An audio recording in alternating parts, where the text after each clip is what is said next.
So we got to find out about the siege of Boonesboro. We got to find out about Simon Gertie. We've got to find out about a lot about Eskippikithiki. We got to find out about Cornstalk and Blue Jacket. We've talked about Blackhoof and Blackfish. All these Shawnee chiefs, these Shawnee warriors, how the Shawnee's been in Kentucky from the very get-go, from the word jump. Talked about how there's Chickasaw and how there's Cherokee, Chief Redbird, Chief Butterfly, Chief Pluggy, Doublehead, Princess Cornblossom. So we talked about a lot of different things, right? Me and you. Laptop, me and you, right? No, me and you, audience. I mentioned we've gone through a lot of stuff. We're talking about Eskippikithiki right now, and in Lower Shawneetown and John Filson. So just I guess tying up a few loose ends here. The Lower Shawneetown, they said Eskippikithiki was one of the last settlements in Kentucky, but there's also another place called Lower Shawneetown. And Lower Shawneetown is, it says Shanoa. Now I've read that, like, you know, all roads travel to Eskippikithiki, and one of the roads was to Shanoa. So Shanoa was a spot that, you know, people would have gone to. It says Braun Historical Shanoa. That was the Lower Shawneetown was also Shanoa. So it's known as the Bentley site. Shanoa and Sanantio is a late Fort Ancient Culture, Madison Horizon archaeological site overlain by an 18th century Shawnee village. So Fort Ancient is Shawnee, so they're not separated. It's the same thing. It's located near South Portsmouth in Greenup County, Kentucky. So in Greenup County, there is another site, not just Eskippikithiki, but in Greenup County, Lower Shawneetown, aka Shanoa. So Shanoa, Fort Ancient Settlement, the Shawnee Village, located at the mouth of the Scioto River. This was one of the earliest known Shawnee settlements on both sides of the Ohio River. Although mainly a Shawnee village, the population included contingents of Iroquois and Lenape, aka Delaware, and a few British and French traders.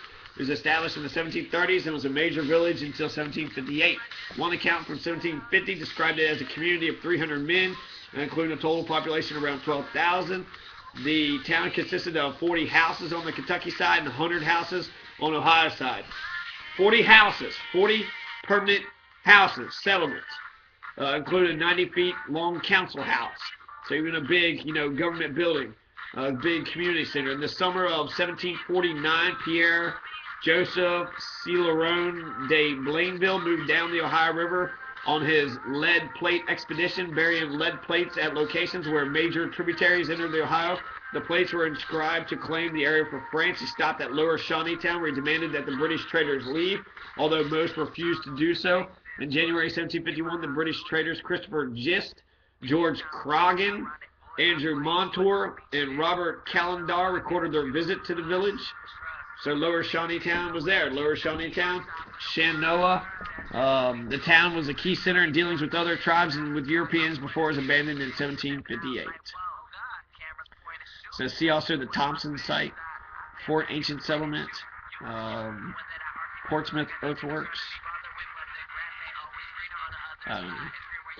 So John Filson was one of the original people who tried to, he was getting people to want to come into Kentucky, so he wrote the Discovery Settlement in present state of Kentucky with an E instead of a Y. And it became real popular. Everybody wanted to buy it. Talked about how there was so much game and just so much land, and it was beautiful, but no Indians. But unfortunately, there were some Indians. Filson was walking by doing something while on a surveying expedition near the Great Miami River. He disappeared October 1st, 1788. The Great Miami flows through Dayton, Pequot, Troy, Hamilton, and Sydney in Ohio. He disappeared October 1st, 1788 when the party was attacked by hostile Shawnees. His body was never found. After his disappearance, his partners, Denman and Patterson, to Israel Ludlow, transferred his interest to the side of Cincinnati, and his heirs never reaped any benefit from the subsequent increase in the value of the land. He never married, and he left no descendants. So John Filson, who the Filson Society is named after, was killed by the Shawnee. He never married, never had any descendants. So he also was pivotal in finding, or he named, I think, Cincinnati, or he misnamed it or something. He changed the name Lasantiville to Cincinnati to honor the Society of Cincinnati, which is an organization of Revolutionary War officers founded by George Washington. So, Cincinnati used to be called Lasantiville until John Filson changed that name.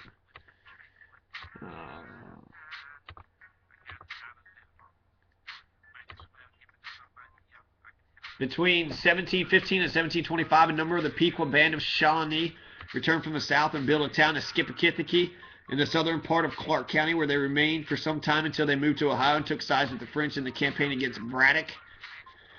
In 1736, the French took a census of the Ohio Valley and credited the Shawnees in the Carolina region with the strength of 200 men. This is probably only for the Shawnee town of Eskippikithiki, for the Von Kulin map of 1720 shows a trail from the present Illinois crossing the Ohio near the mouth of the Kentucky River and passing by the site of Eskippikithiki to Cumberland Gap, which is labeled the route which the French take to trade with Carolina.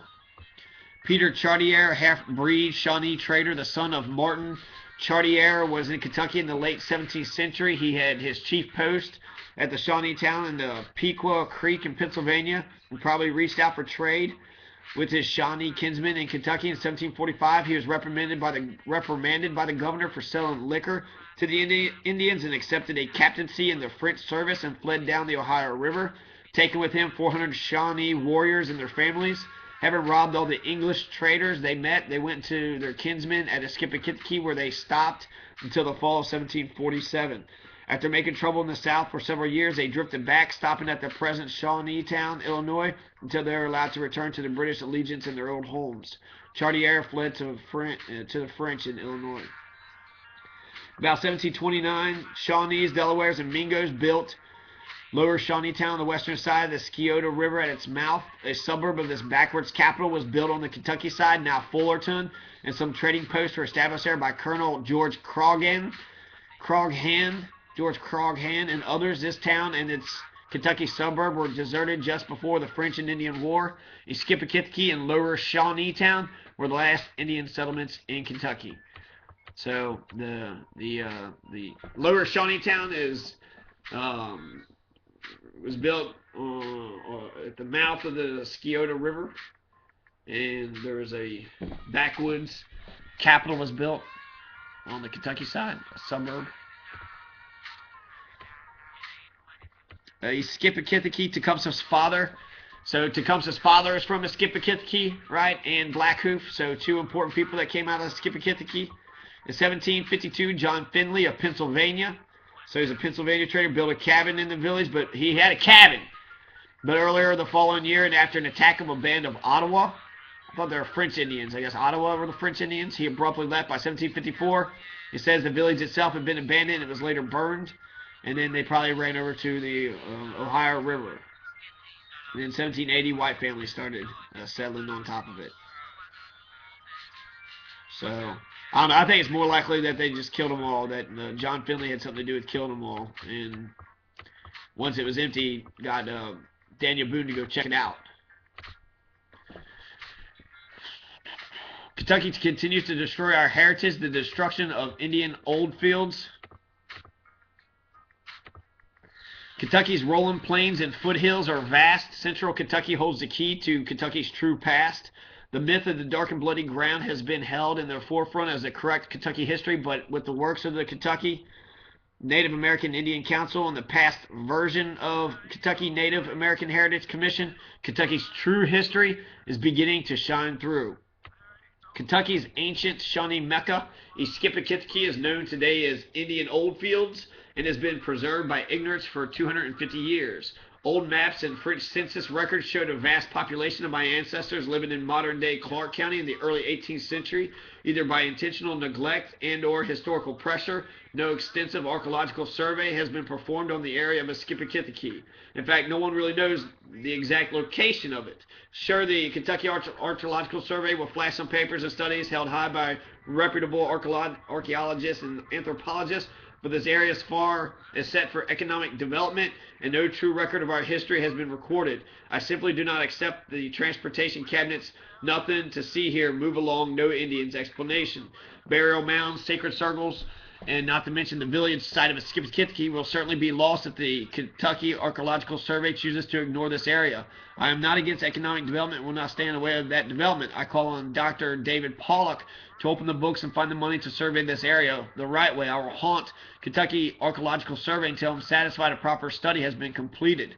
From the Lexington Herald Leader. Clark's farm sits in the middle of a lush plain in eastern Clark County called the Indian Oldfields, known as the site that Daniel Boone saw when he reached nearby Pilot Knob. The roughly 3,500 acres has been inhabited for thousands of years before by Native Americans who lived off the ample game, clean waterways, and flat land for crops. Now, interchange construction planned to begin in 2009 off the Mountain Parkway in the middle of Indian Oldfields has brought a new urgency to those who want to preserve and investigate more than 50 significant prehistoric and historic archaeological sites that have been identified by scholars in the area. They include burial mounds and sacred circles, some of which are on the National Register of Historic Places. There's a huge potential to learn so much, said Harry Enoch, a retired UK professor and historian who studied the Indian Oldfields. A very late Shawnee village known as Eskippikithiki was shown on a surveyor's map in 1755. Christopher Gist had it on his map. Pioneers reported extensive remains of the buildings, forts, and cultivated fields in the area, according to documents found in the courthouse. But most of the land still in private hands has never been properly excavated. No one knows for sure exactly where the village of Eskippikithiki sat. No one knows the extent of Native American habitation. An archaeological survey done by the Transportation Department found few significant remains, but Enoch and others worried that secondary development, such as hotels and gas stations, from the new road could harm historical remains. New construction could provide the impetus to finally document the depth and breadth of Clark County's Native American past. So don't destroy Eskippikithiki like you did at Yahoo Falls. Don't destroy Eskippikithiki like y'all murdered the Cherokee at Yahoo Falls, like you killed Chief Redbird. Come on, Kentucky. Like y'all killed Chief Pluggy. Chief Pluggy, one of the martyrs of the Revolution here. Died in Georgetown. There's a hex on Georgetown because of what they did to Chief Pluggy. I want to do a thing on Clotter, but I think this is rounding up on this one. So, yeah, Kentucky Indians. It was fun. I got to learn something in the process too. So, and I'll watch this stuff again. So, Viva la Revolution. Occupy.